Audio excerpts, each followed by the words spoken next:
Kahapon po ay pinagnilayan natin ang paghuhugas ng paa at mayroong ginawa si Jesus bago naghugas ng paa. Tinanggal ang kanyang panlabas na damit. Ang pinakamahalagang nangyari ng Biyernes Santo ay ipinako sa krus si Jesus. At anong ginawa bago siya ipinako sa krus? Hinubaran. The Gospel says he was stripped. He was stripped of his garments that considered 5 pieces. There were 4 soldiers, there were 5 pieces. So they divided the first 4 pieces among themselves. But the last piece, which was a seamless tunic, they were throwing dice in order to determine to whom the seamless garment would go. Kahapon, tinanggal niyang kusa ang kanyang panlabas na damit. Ngayon, hinubaran ng sapilitan ang kanyang suot-suot na damit. Tandaan po natin na ang katawang ito ay hinagupit at duguan ang buong katawan dahil sa pagpapasa ng krus at pagkadapa. Pero nakadamit. At kung alam ninyo ang mangyayari, matutuyo ang dugo at didikit ang damit doon sa dugo. At ngayon, bago siya ipako, bigla na namang inalis yung damit para magdugo ulit yung sugat sa kanyang buong katawan. Ano ang itinuturo sa atin ng paghuhubad kay Jesus? What does the nakedness of Jesus teach us? They removed 5 pieces of his clothing. Ang totoo po, hindi natin alam kung paanong ipinako sa krus. Hindi rin natin alam kung ano talaga yung 5 pirasong yon. Meron pong ibang nagsasaliksik na sinasabi na isinama doon sa 5 pirasong yon pati ang kanyang loin cloth. Yung kanyang pantakip sa katawan, kahuli-hulihan, ay isinama sa paghuhubad sa kanya. It was public. Everybody could see. His mother could see. The beloved disciple could see, and they were laughing and mocking him because he was naked. They stripped him of his dignity as a human being. Isipin nyo, kung ngayong hapon, mayroong isang lalaking pumasok ditong hubo at hubad, anong iisipin mo?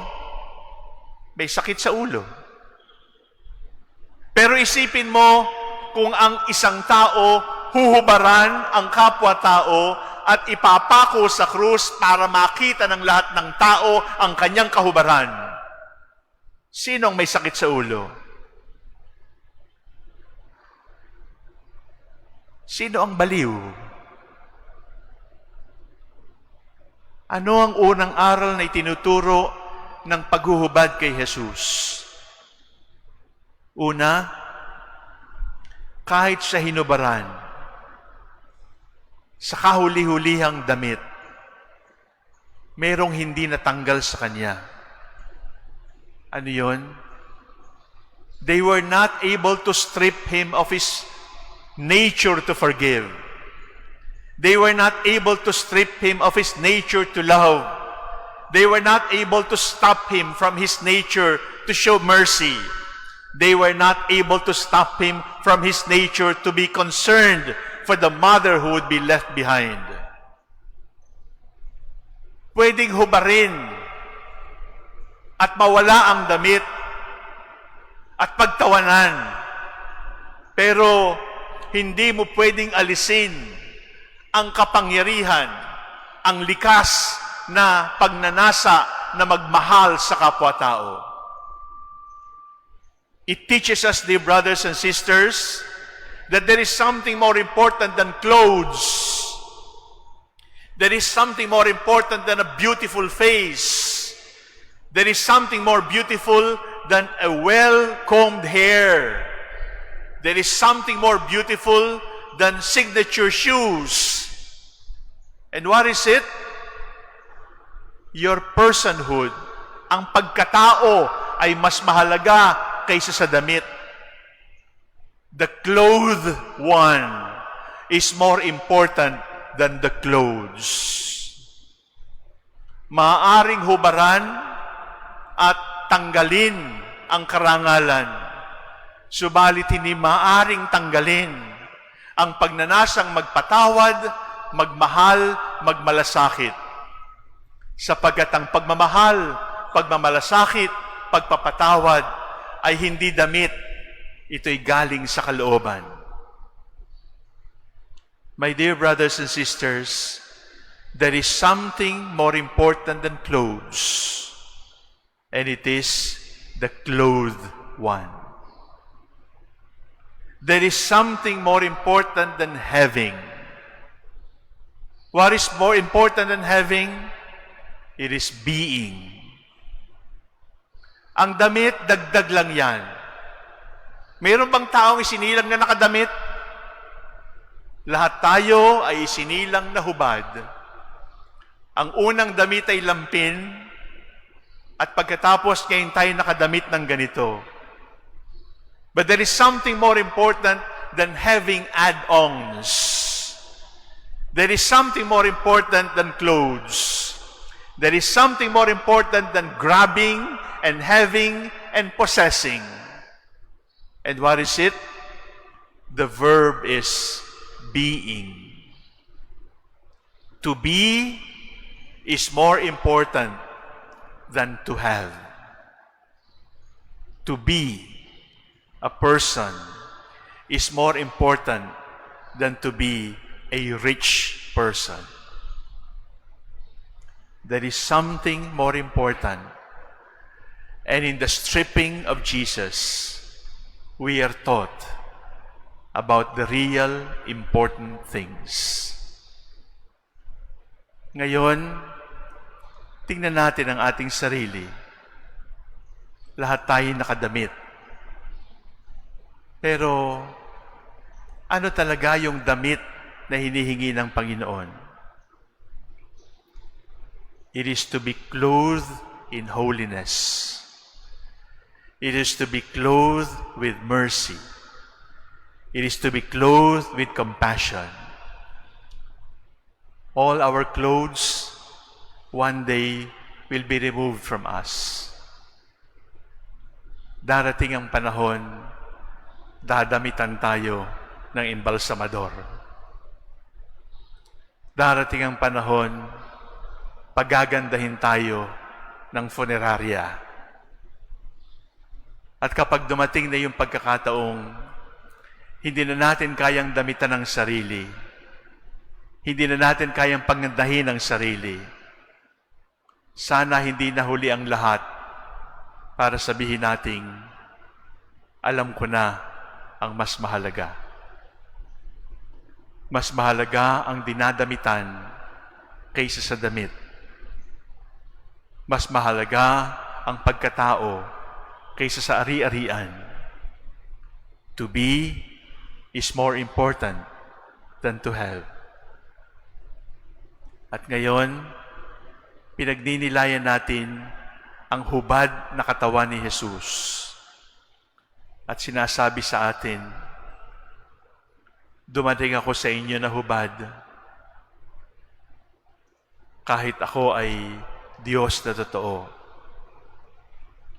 Ibinigay ko ng lahat-lahat at sa pamamagitan ng pagbibigay ng lahat-lahat, sana maligtas kayo. Subalit, kapag tiningnan natin yung katawan ni Jesus sa sugatan, nakakakonsyensya, nakakabagbag ng damdamin, nakakaiyak. Sa katunayan, yung Passion of the Christ ay pelikulang for adults only. Subalit tandaan natin na tayo ay niligtas ni Jesus, hindi lamang sa kanyang sugat, tayo ay niligtas ni Jesus sa pamamagitan ng kahihiyan na kanyang niyakap. It is the humiliation of Jesus that is deeper than the wounds.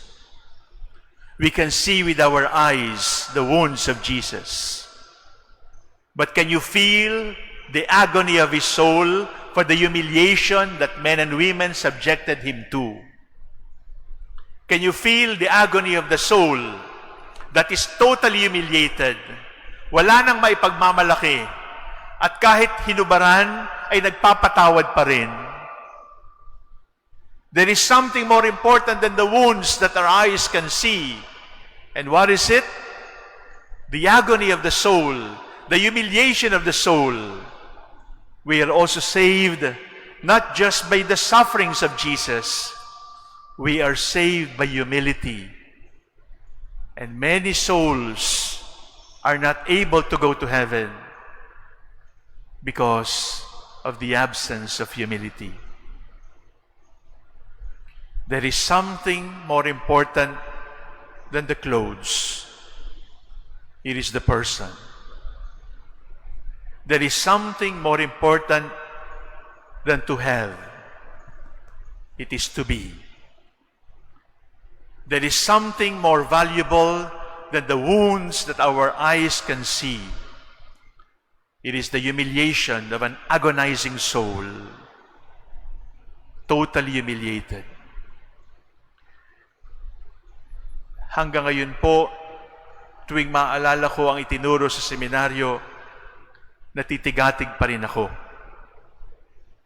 Kasama po sa pang-iinsulto at pananakit kay Jesus, sinabi ng Ebanghelyo, nilagyan ng espongha sa dulo ng hisop, at nilagyan para ipainom sa kanya. Dahil tayo Pilipino, hindi natin masyadong naiintindihan yon. Alam po ninyo, ang espongha ay hindi mo makikita sa Kalbaryo. Lalo na ang espongha na nakakabit sa sanga ng hisop. Saan mo makikita yon? Sa banyo. Kapag ikaw ay nasa banyo at naghuhugas ka ng likuran, pagkatapos mong dumumi, ang ginagamit mo ay espongha at hisopo para hindi mo hawakan yung marumi. Yung espongha na nakakabit sa hisopo na ginagamit panlinis, pagpasensyahan po ninyo, panlinis ng puwit. Isinawsaw sa suka at isinubo sa Panginoon.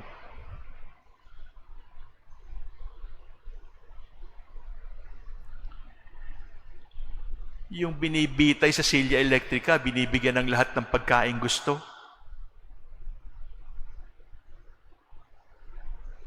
Yung Panginoon mong magliligtas sa iyo. Kukuha ka ng espongha at hisopo na galing sa banyo, panglinis ng puwit mo, lalagyan mo ng suka at ipapainom mo sa isang naghihingalo. That is what Christ went through for us. If you don't understand it yet, you better understand it now. Because if you don't appreciate the humiliation that Jesus went through for you, you will not be able to understand the greatness of God's love for you. You look at the wounds, you feel guilty. But can you see his soul? Can you see the agony of his soul? Can you see the agony of his lips being offered hyssop with sponge from the toilet in order to satisfy your thirst? My dear brothers and sisters, there is something more important than the wounds. And it is the total humiliation that we will not even do to our enemies. There is something more important than having, and it is being, your person.